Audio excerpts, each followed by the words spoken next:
Let me make sure everyone's coming in. Good evening, everyone. Thank you all for being here. Making sure everybody's getting in.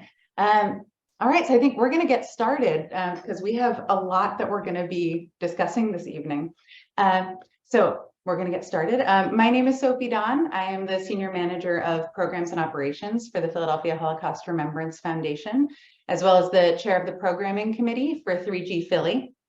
On behalf of both of those organizations, as well as the Jewish Community Relations Council of the Jewish Federation of Philadelphia, we welcome you to this program.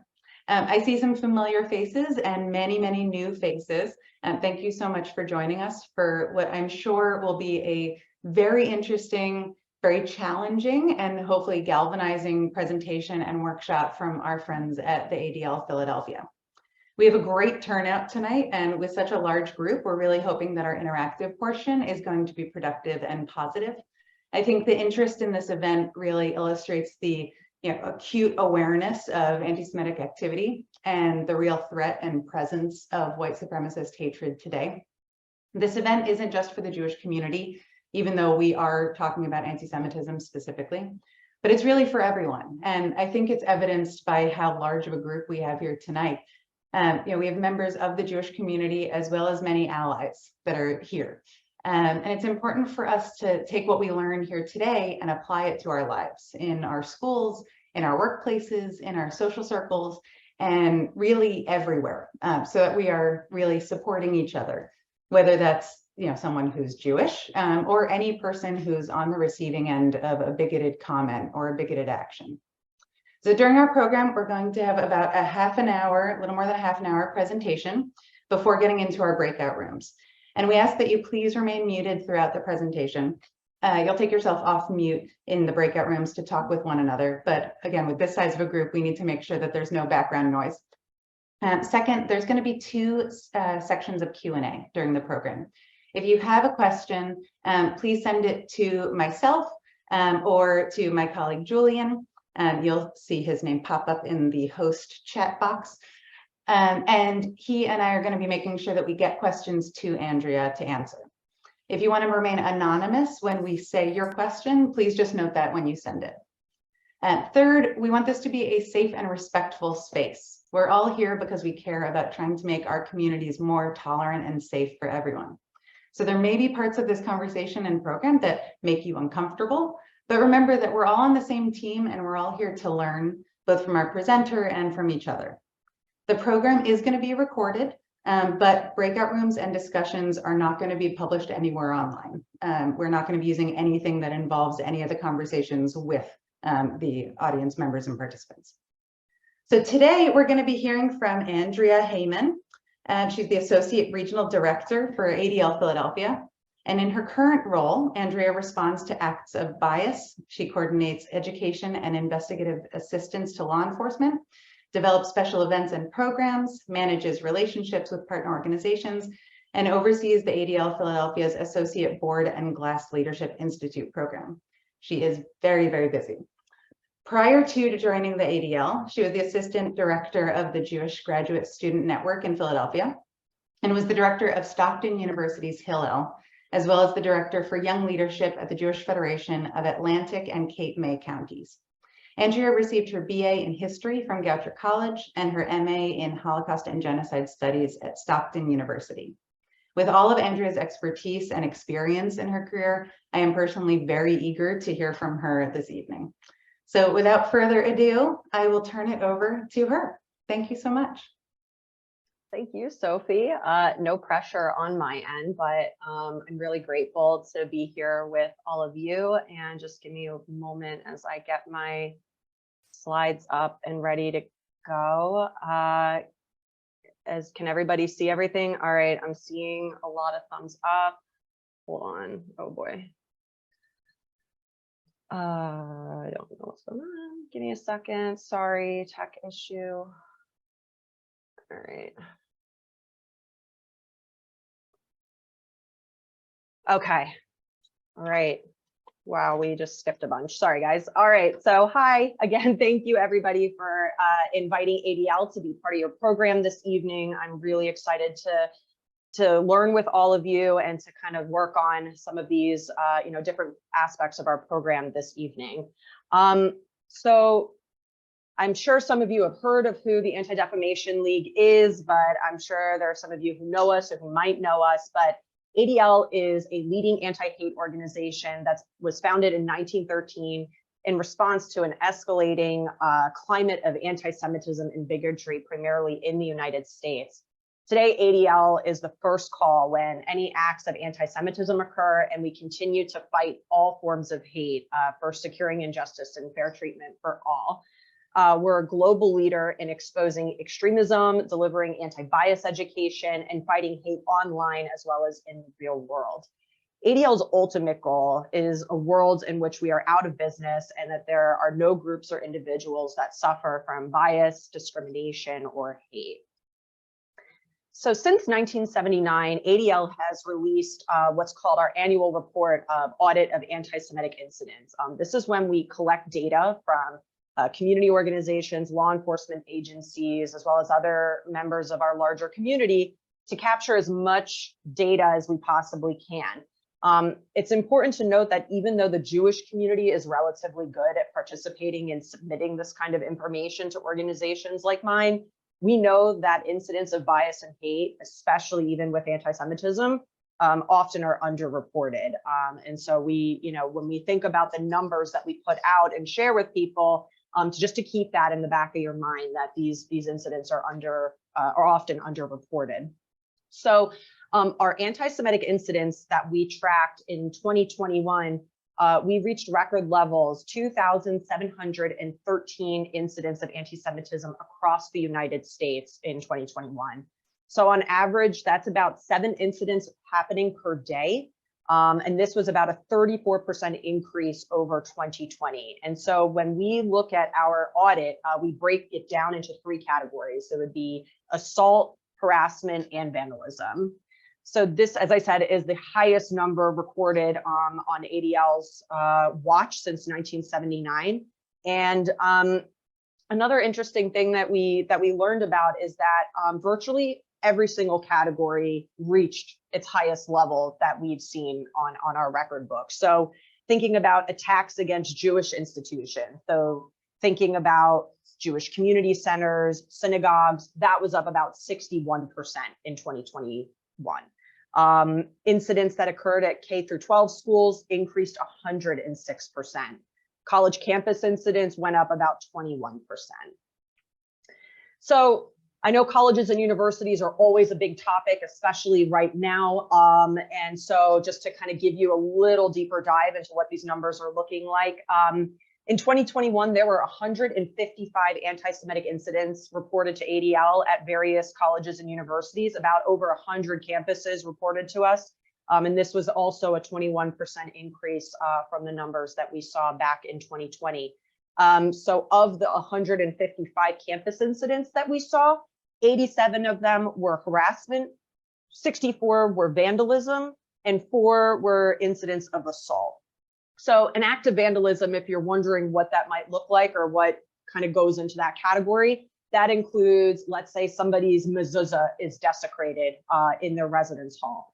That could mean somebody writing anti-Jewish sentiments on somebody's whiteboard, using the K word, saying things like Heil Hitler, having swastikas drawn, in various places, in whether it's in a residential hall or an academic hall. All of these things, do impact the larger community, but especially Jewish students. And so it's also important to note, because I know this has become a trendier thing also on college campuses, of the use of weaponizing Israel or Zionism against Jewish college students. About 15% of the campus incidents that we saw involved references either specifically to Zionism or to Israel. So the photo that you see on the slide is actually a photo that was sent to us by a member of our community. This was reported to us about last month on a local college campus. So if you can't read it, it says Jews caused 9/11 by provoking Palestine. So this is a Snapchat post that was on a college campus here in the Philadelphia region. So we remain deeply disturbed by the level of anti-Semitic incidents on campus, and we're really are working with campus administrators and a lot of our community partners to speak out and to encourage senior leadership to speak out when these kinds of incidents occur on campus. Again, in my bio, Sophie kindly mentioned that I manage all of the bias and hate incidents. I am the one that is picking up the phone and holding college students' hands and talking to them about their experiences. And I can tell you that this is like the most scared I've heard people about being visibly Jewish on campus in the 4 years that I've worked at this organization. And it's sadly only getting worse. So we really do need to, put pressure if you do have relationships with any of your alumni associations to make sure that, Jewish students and faculty and staff feel safe in the campus environments that they find themselves in. Another factor impacting anti-Semitism in our country is the widespread distribution of white supremacist propaganda. So white supremacist propaganda essentially allows extremist groups to disseminate hateful messages and gain attention with essentially little risk of public exposure. It's not illegal to distribute these kinds of leaflets. And so unfortunately, this kind of activity has been growing exponentially over the past few years. So in 2021, ADL documented 4,851 cases of the distribution of white supremacist stuff. So just to give you a sense, so let's say there's an incident where somebody goes around and distributes these in a neighborhood. Let's say 300 of these flyers are dropped in Ardmore. I'm just making this up.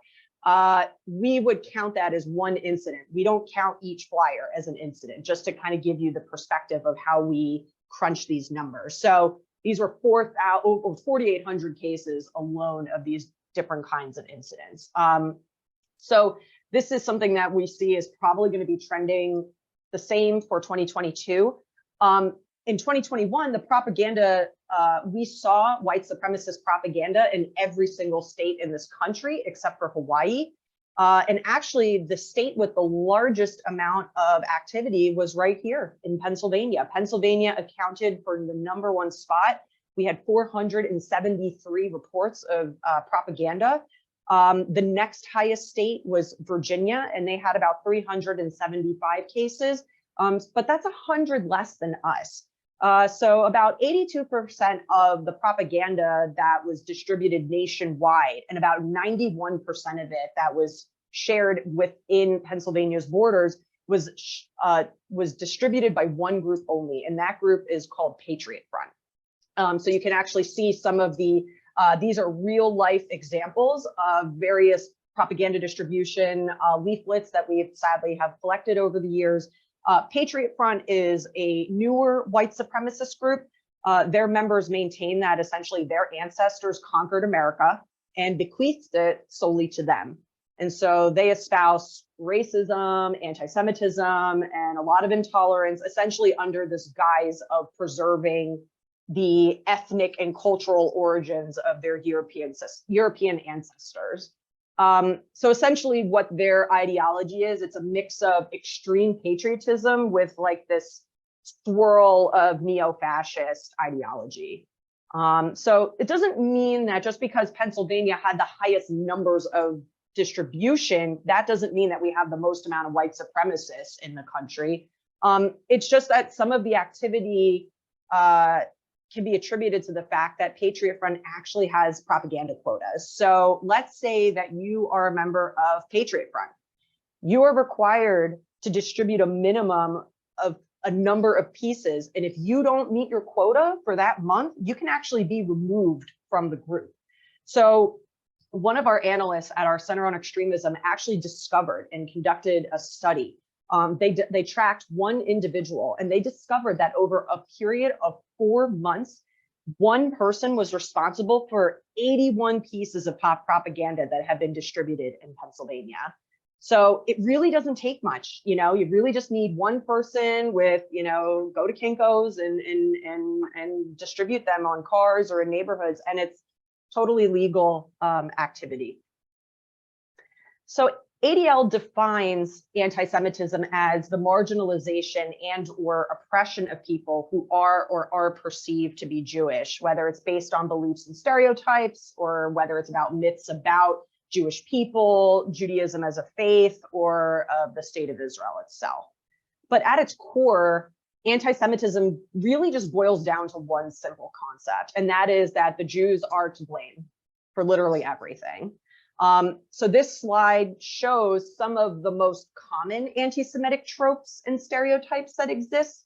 I'm not going to get into every single one of them right now, but if you are interested or maybe aren't familiar with one of the categories that's on the slide, feel free to write a note, and I'm happy to go back to that during our Q&A portion.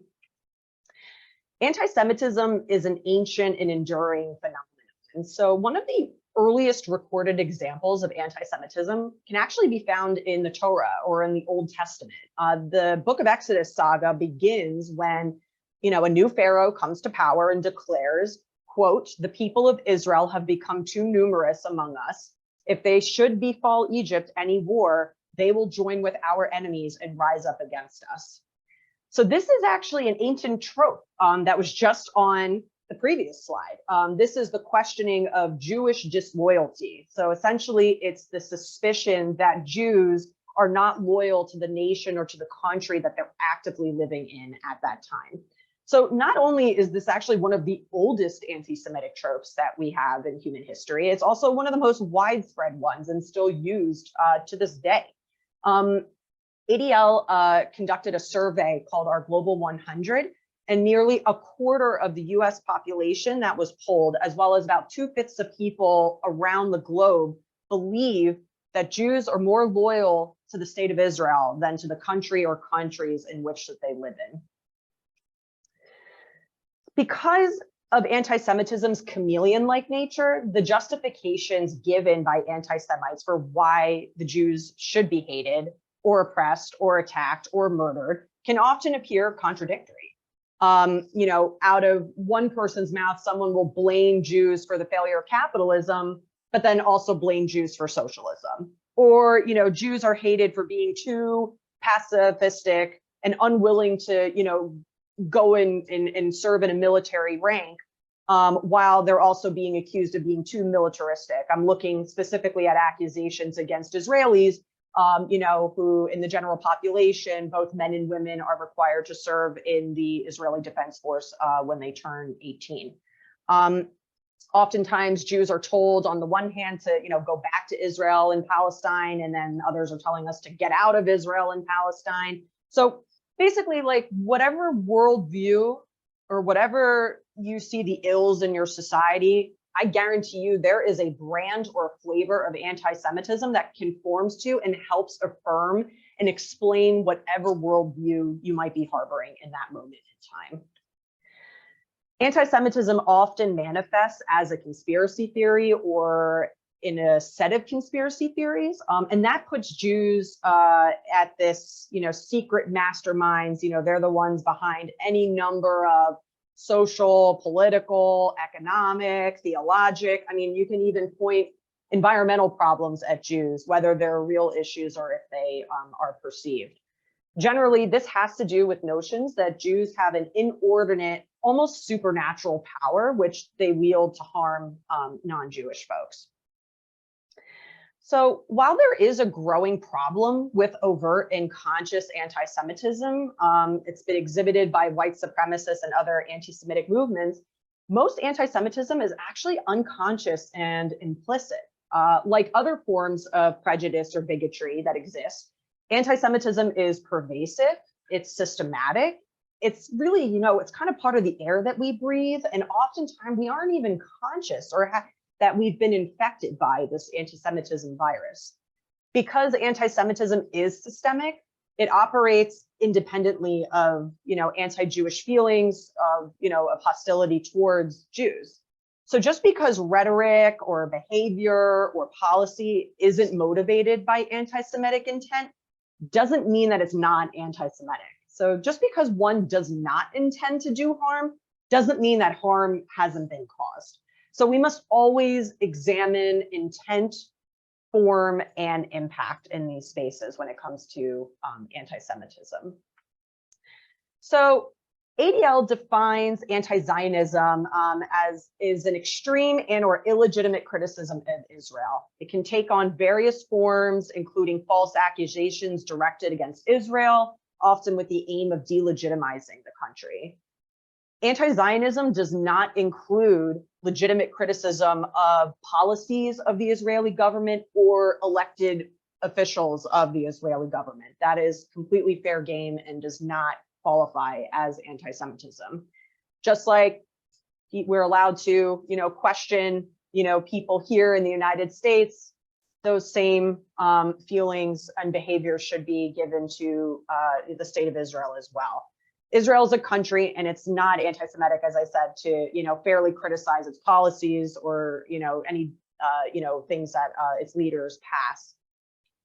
So ADL monitors extremism across the ideologic spectrum. I know that right-wing white supremacy seems to be the more in vogue ideology these days, but as you can see here, we have a team of over 30 plus analysts, investigative researchers, tech experts who are strategically monitoring and exposing and disrupting all sorts of extremist threats on the internet, on the dark web, as well as on the ground.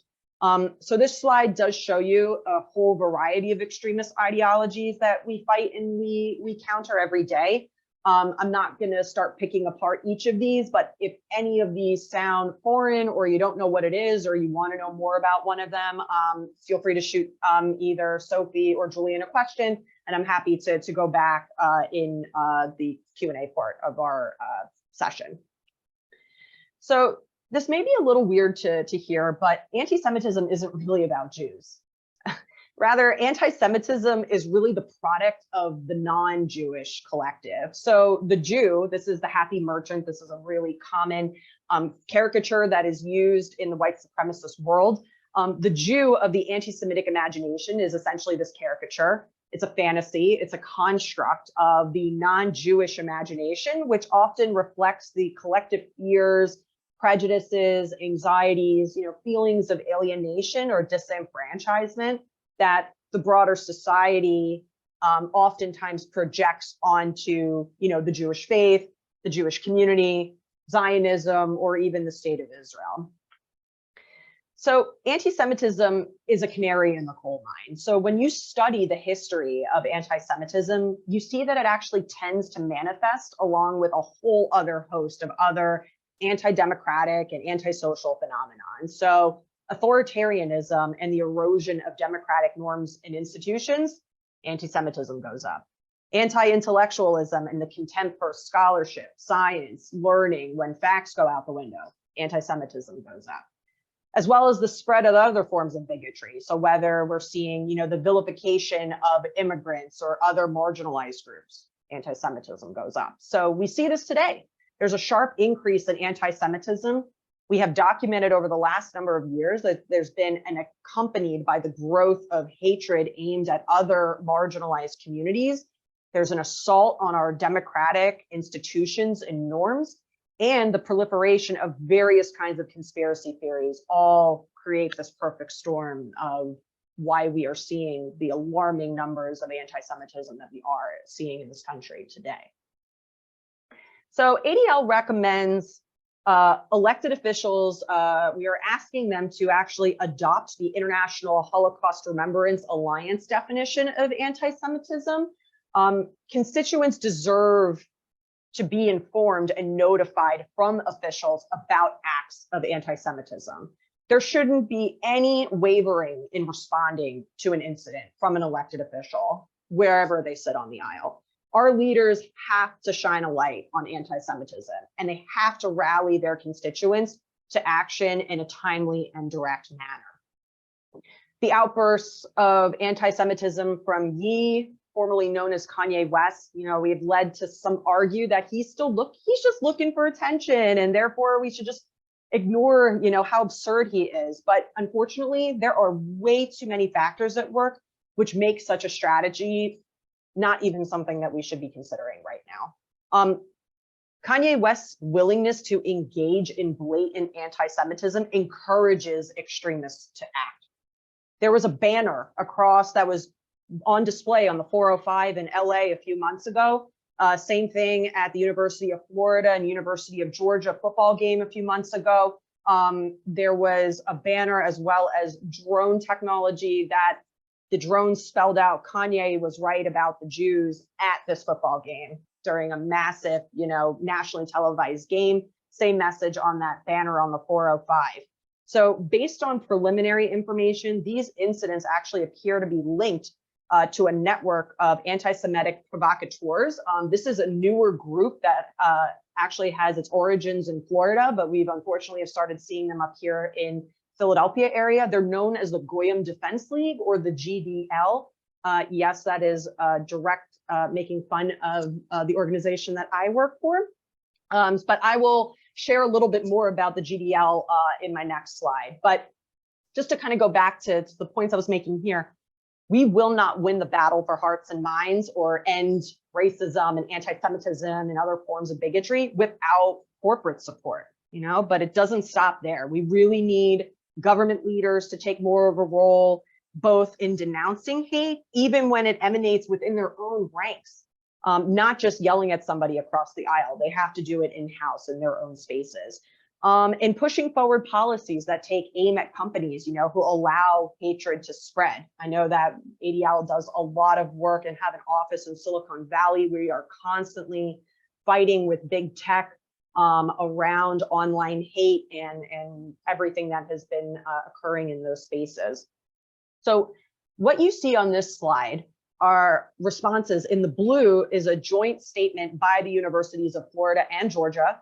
And then after the most recent outburst on Twitter from Kanye West, that was President Biden's Facebook post. So just wanted to show you, some examples of institutions and individuals who do step up to the plate and do the right thing when incidents of hate or anti-Semitism do occur.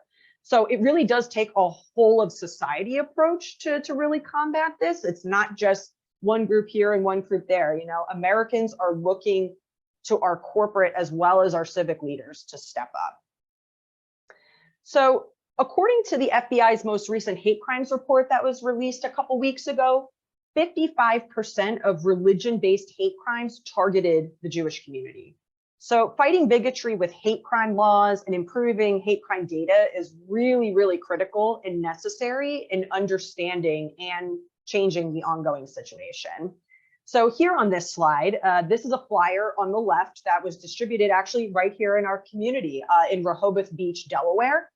This is one of the Goyim Defense League flyers that they like to share out. So GDL is a loose network of individuals who are essentially all connecting and working with each other because they all feed off of anti-Semitism.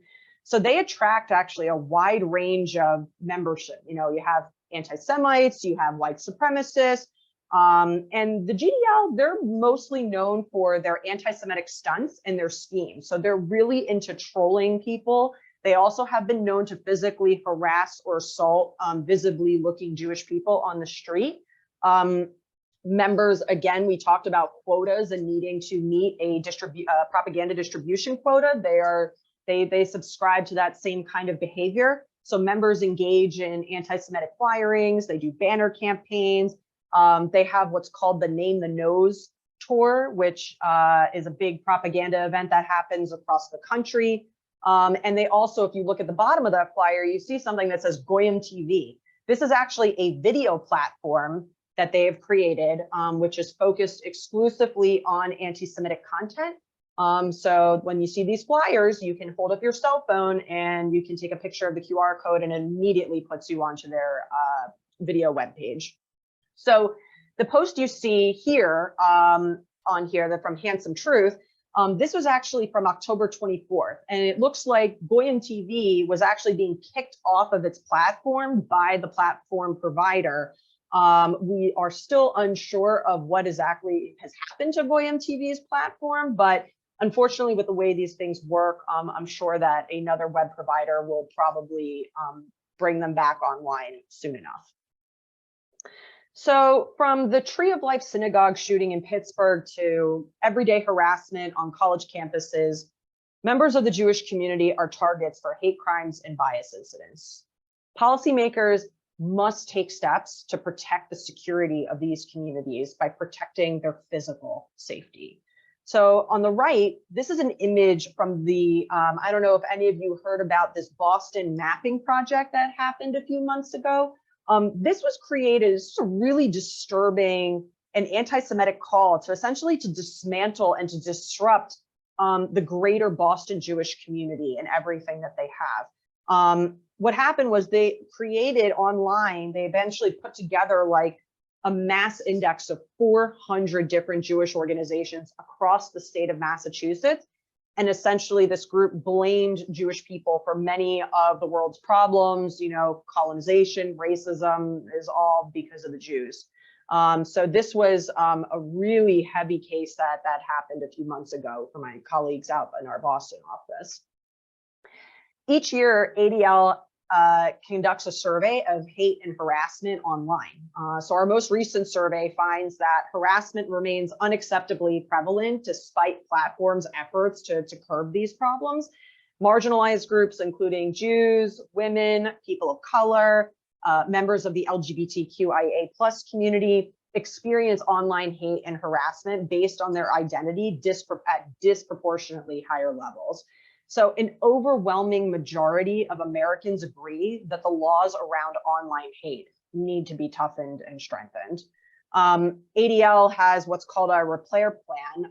This is essentially an acronym where we are trying to address many of the manifestations of online hate. So that includes online harassment, anti-Semitism, racism, extremist disinformation, as well as recruitment for domestic terrorist groups.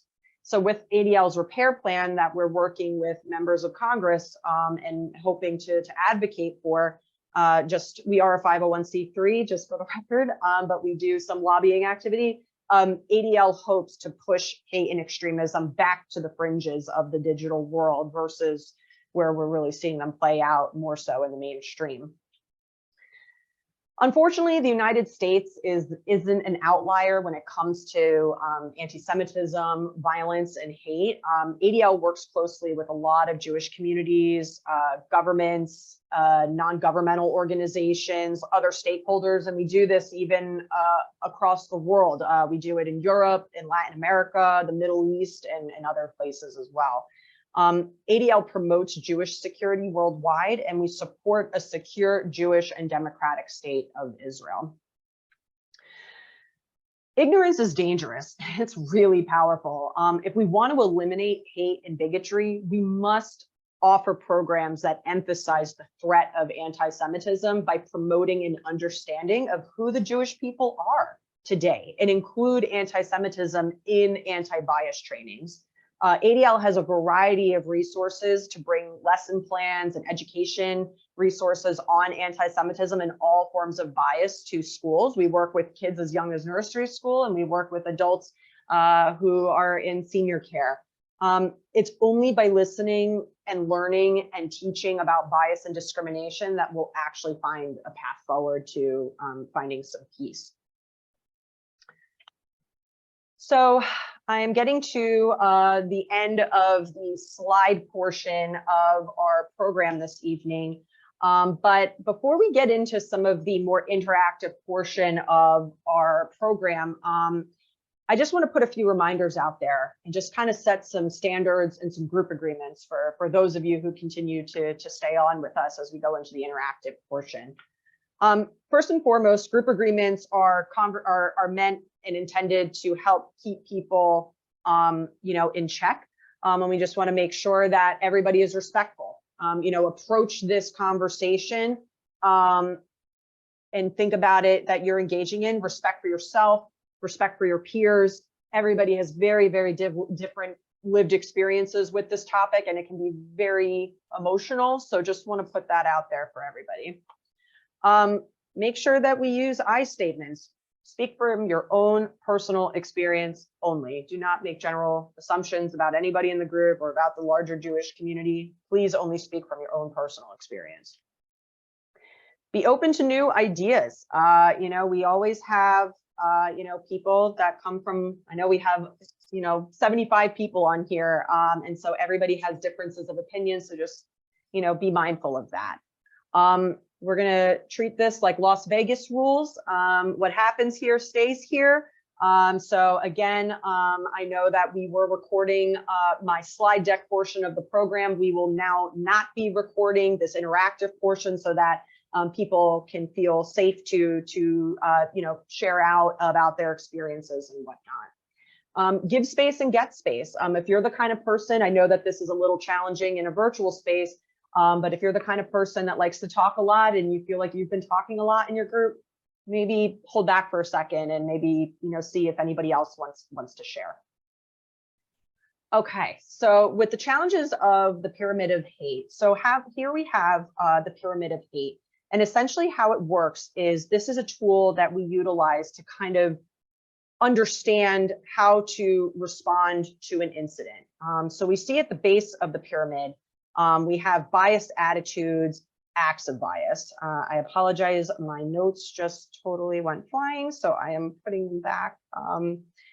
Essentially what these are is that we need to interrupt, educate, and support. When somebody comes to you, these are normally at the base of the pyramid. These are more less harmful. I mean, they're still, it might be painful, but you know, usually coming from a place of ignorance or having misinformation.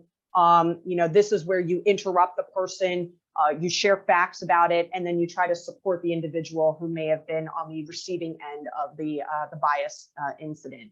When we look at systemic discrimination, advocating, participating, building coalition, when discrimination becomes systemic in a society, this is an extreme example, but you know, looking at the Third Reich in World War II, you started seeing things like the Nuremberg laws and having certain members of society not being able to participate anymore. These were all legal and approved by the German government. So you know, just because things become approved doesn't necessarily mean that they're right. So, you know, thinking about that in these spaces. And finally, reporting, equipping, and holding leaders accountable. Reporting these things, you know, it's great. ADL, we collect all this information all the time. I know my colleagues from JCRC and Federation, Holocaust Memorial, that everybody, you know, can be a good contact person, but at the end of the day, if it does rise to a level of crime, we need law enforcement to get involved.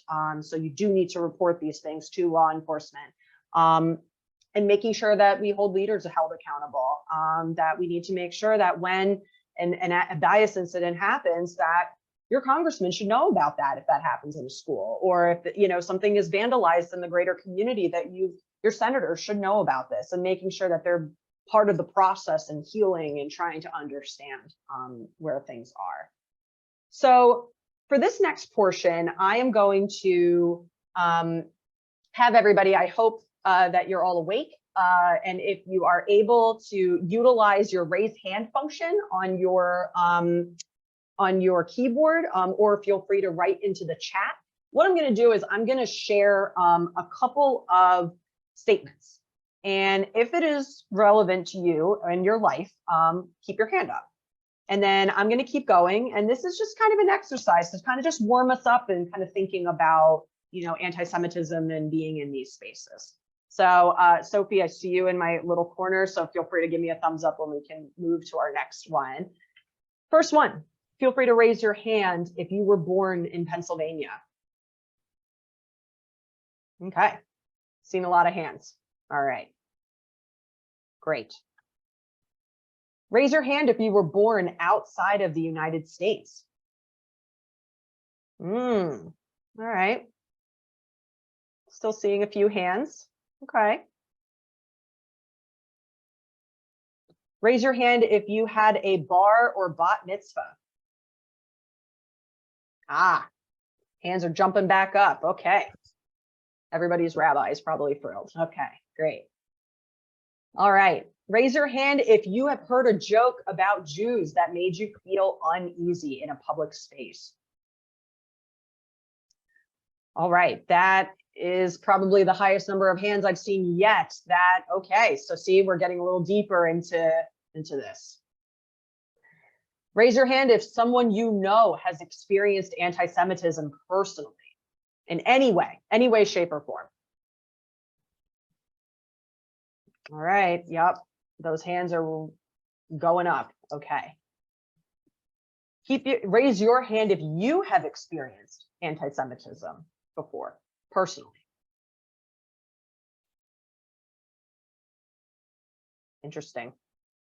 Upper levels again, all right.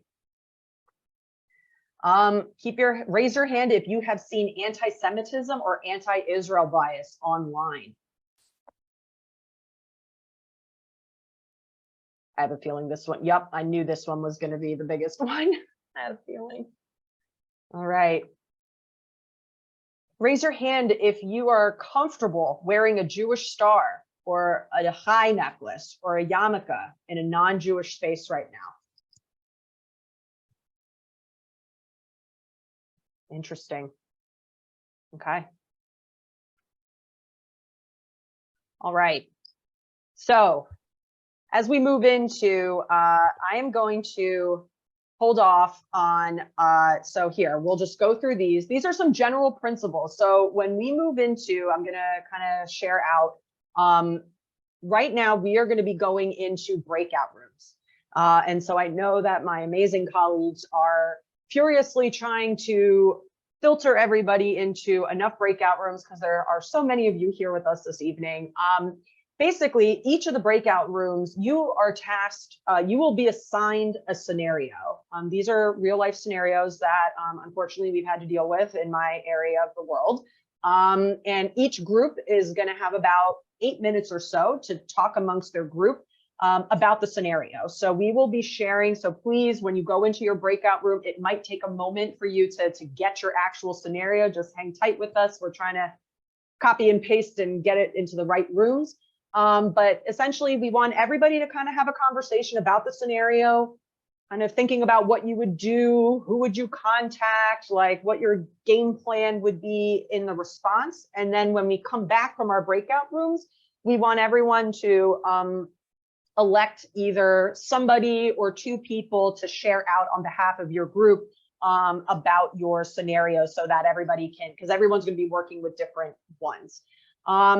So just some things to keep in mind, general principles that I really like to share with people when we do a little bit of, workshopping in this. First and foremost, stay calm. I know that this can be a lot easier said than done when you are in the heat of a moment of a bias incident or an anti-Semitic incident. But if you react in an emotive way in a situation like that, that will only exacerbate the problem. So trying to stay calm is critical in spaces like this. Keep focused at the task at hand. At the end of the day, if you see some or overhear some kind of anti-Semitic statement or a joke or whatever it is, just focus on what exactly was said. Don't try to bring in, oh, this was happening in Israel and oh, this was happening here 50 years ago. No, like just kind of put those blinders up and focus at the task at hand, what was actually said, and stick with that. Do not meet hate with hate. I feel like I shouldn't have to say that, but I do. I know, again, in the stay calm space, it really is important to not, say terrible things about a person or a group that person is affiliated with, because at the end of the day, all bias and bigotry are terrible. No two incidents are alike. I deal with all sorts of incidents all the time. I have a mountain of school cases I'm working on, and they may have similarities, but every single one is different. It impacts every single person differently. So let's just keep that in mind, that each one is unique, like a snowflake. Build relationships and be an ally. This is really, really important, especially in my line of work. I do a lot of liaison work with law enforcement agents. I've been driving to all sorts of little parts of Pennsylvania that I didn't know existed over the past year. But unfortunately, you never want to make friends with anybody in a time of crisis. I never want to make friends. If I, God forbid, ever have to step over a yellow police tape, I better know everybody behind that line. Same thing goes for communities that, you don't want to lean on another house of worship or somebody in a time of crisis. It's always much easier to make friends in times of peace. So take those times when you're not actively trying to deal or resolve something, to either be an ally or look for allyship in those spaces. You are not alone. There are a lot of organizations and a lot of support groups online and in the greater community that are here to support you. And I will not speak for everyone, but I know, at least in the ADL world, I always say that you have a friend in the ADL office when I'm working with constituents and it's a really challenging case. Having that and knowing that you're not alone is so key. And that really is true for everybody here this evening.